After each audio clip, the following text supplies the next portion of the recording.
नमस्कार प्रिय विद्यार्थियों, स्वागत है आप सभी का हिंदी साहित्य और व्याकरण गुरु चैनल में। आज हम जनसंचार के विभिन्न माध्यमों पर आधारित कुछ प्रश्न करेंगे। अगर आपको ये प्रश्न अच्छे लगते हैं तो प्लीज़ मुझे कमेंट करके बताना। खास तौर पे ग्रेजुएशन में +2 तक ये प्रश्न बहुत आते हैं। +1, 2 और ग्रेजुएशन और पोस्ट ग्रेजुएशन के जो स्टूडेंट्स हैं, उसके साथ साथ प्रतियोगी परीक्षाओं के जो बच्चे हैं, वो आज के इस वीडियो को बहुत ध्यान से देखें, क्योंकि उनसे संबंधित और उनके लिए बहुत महत्वपूर्ण इन प्रश्नों को एक टेस्ट के रूप में मैंने बनाया है। एक बार हम इन्हें अच्छे से कर लें। 300 के करीब प्रश्न है, ज़्यादा नहीं है। तो उसके बाद हम एक टेस्ट भी करेंगे इससे संबंधित। ठीक है, तो शुरू करते हैं। संचार अनुभवों की साझेदारी है। हमेशा जनसंचार माध्यम में पहली लाइन यही आती है, संचार अनुभवों की साझेदारी है। ये किसने कहा? विल्बर श्रैम ने। विल्बर श्रैम ने। संचार के तत्व कौन कौन से हैं? स्रोत, भाषा कोड, संदेश, माध्यम, प्राप्तकर्ता और अंत में फीडबैक। बीच में बाधक भी आते हैं, जैसे नॉइस हो गया, तो वो संचार में फीडबैक देने में या संचारक तक अपनी बात पहुंचाने में, प्राप्तकर्ता तक संचारक की बात पहुंचने में बाधा उत्पन्न करते हैं, वो नॉइस कहा जाता है। देखिए अगला प्रश्न यही है, संचार का बाधक तत्व क्या है? वो है शोर। संचार के प्रकार, अंतःवैयक्तिक संचार, जैसे कि मैं कुछ सोच रही हूँ, वो हुआ अपने आप से बात, अंतःवैयक्तिक संचार। दूसरा अंतर्वैयक्तिक संचार, दो के बीच में, दो कोई भी हो सकते हैं, उन दो के बीच में संचार को हम अंतर्वैयक्तिक संचार कहते हैं। समूह संचार, जैसे कक्षा में कोई पढ़ा रहा है, उसे समूह संचार कहते हैं। जन संचार, जैसे आपके साथ मैं बात कर रही हूँ, समाचार पत्र हो गए, टीवी, रेडियो, ये सब जन संचार माध्यम हैं। पूजा, इबादत, प्रार्थना, चिंतन, मनन किस प्रकार के संचार के माध्यम है? अंतःवैयक्तिक संचार के माध्यम है। अखबार, रेडियो, टीवी, सिनेमा, इंटरनेट किस प्रकार के संचार के उदाहरण है? तो ये है जन संचार माध्यम के अभी बात कर रहे हैं।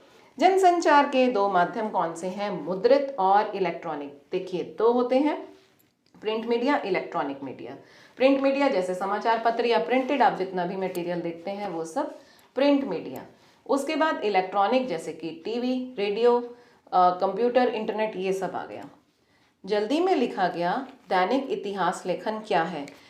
बिल्कुल आसान लेकिन महत्वपूर्ण प्रश्न, समाचार। समाचार जल्दी में लिखा गया एक दिन का इतिहास माना जाता है, लेकिन इसे सृजनात्मक लेख की कोटि में नहीं रखा जा सकता। कारण ये है कि वो कोई साहित्य नहीं है, वो कल्पना या हमारी सोच, कल्पना कह सकते हैं, उससे परे है। कल्पना या भावनाएं उसमें नहीं होती हैं। समाचार पत्र जिस अवधि के बाद छपता है उसे क्या कहते हैं? वो होती है डेडलाइन। डेडलाइन। समाचार लेखन के 6 ककार होते हैं। कितने ककार होते हैं? 6 होते हैं। और लेखन की शैली, समाचार लेखन की शैली होती है उल्टा पिरामिड। उल्टा पिरामिड, क्लियर? उल्टा पिरामिड शैली के 3 भाग। सबसे पहले भाग में इंट्रो दिया जाता है, बीच में बॉडी दी जाती है और अंत में समापन। सबसे पहले भाग में सारी न्यूज़ दे दी जाती है, 4 ककार क्लियर कर दिए जाते हैं, जो कि तथ्यों पर आधारित होते हैं। क्या, कौन, कहाँ, कब। उसके बाद कैसे और किसके साथ, ये सब जो थोड़ा सा विश्लेषणात्मक होते हैं, वो दिए जाते हैं बीच वाले पार्ट में, यानी कि बॉडी में। समाचार लेखन के 6 ककार तथ्यों पर आधारित क्या, कौन, कब, कहाँ और कैसे और क्यों, ये दिया जाता है विश्लेषणात्मक। विश्लेषणात्मक कौन से हुए? समाचार के समाचार विश्लेषण के आधार पर कौन से क्या तथ्यों को दिया जाता है, कैसे और क्यों। संपादन के प्रमुख सिद्धांत। संपादन के लिए जरूरी है शुद्धता, वस्तुपरकता, संतुलन और स्रोत। संतुलन और स्रोत, ये बहुत बहुत बहुत जरूरी है। अब प्रश्न आता है कि संपादकीय लेख क्या होता है? संपादकीय लेख होता है समाचार की आवाज, समाचार पत्र की आवाज। जो समाचार की सोच है, समाचार पत्र की सोच है, वही संपादकीय लेख में होता है। बहुत से समाचारों को पढ़ते ही समझ आ जाता है कि ये समाचार पत्र किस पार्टी को सपोर्ट कर रहा है। साक्षात्कार लेखन के 2 प्रकार कौन से होते हैं? आलेख की तरह से भी लिखा जा सकता है, प्रश्नोत्तर की तरह से भी, जैसे हम समाचार पत्र में पढ़ते हैं। कहीं कहीं वो सीधा किसी के बारे में बताया गया होता है, वो जीवनी के रूप में बताया गया होता है, और अधिकतर जिसे ज़्यादा लोग पसंद करते हैं वो है प्रश्न शैली में।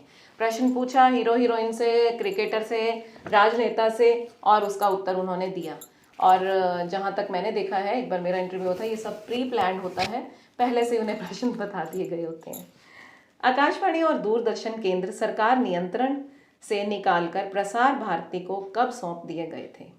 आकाशवाणी और दूरदर्शन केंद्र सरकार के नियंत्रण से निकालकर प्रसार भारती को सौंपे गए थे कब?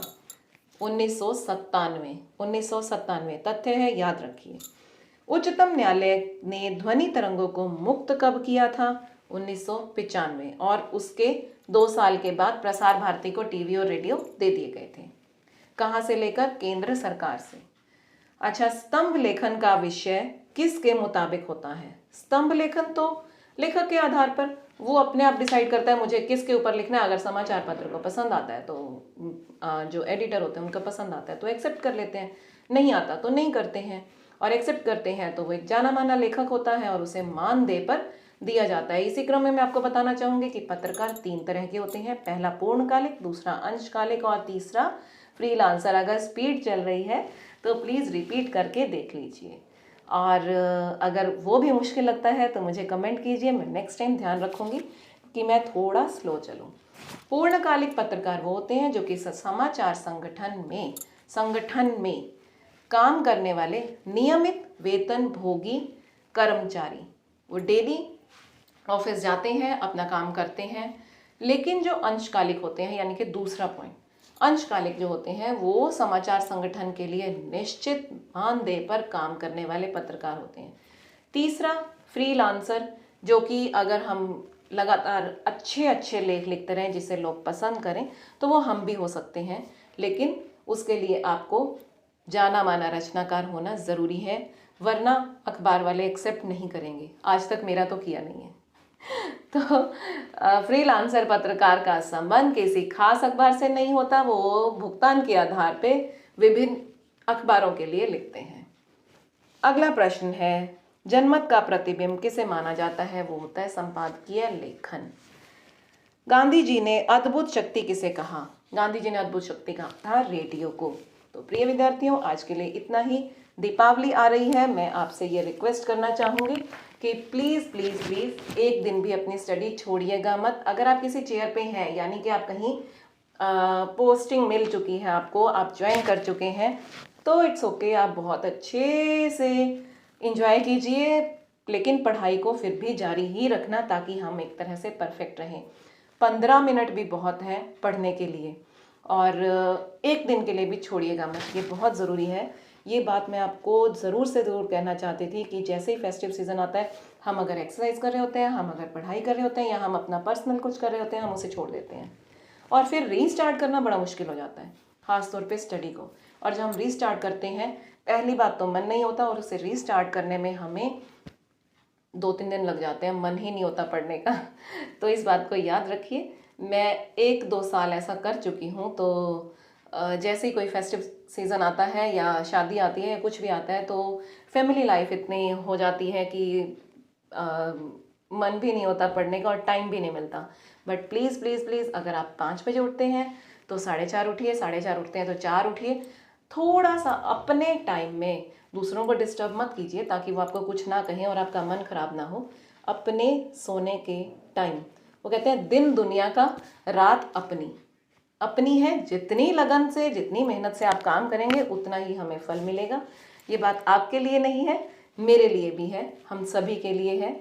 जो हमारा मेडिटेशन का टाइम है उसे भी हम दुनिया को ना दें, जो हमारा स्टडी का टाइम है उसे भी हम दुनिया को ना दें, जो हमारा पर्सनल मेंटेनेंस का टाइम है उसे भी दुनिया को ना दिया जाए। कोशिश की जाए कि हम अपने आप को, जैसे slow and steady wins the race है, लेकिन अगर ज़्यादा पढ़ के और सोचें कि 5 दिन ना पढ़ें, खरगोश वाली रेस नहीं लड़नी है। धन्यवाद, बेस्ट ऑफ लक और हैप्पी दीपावली।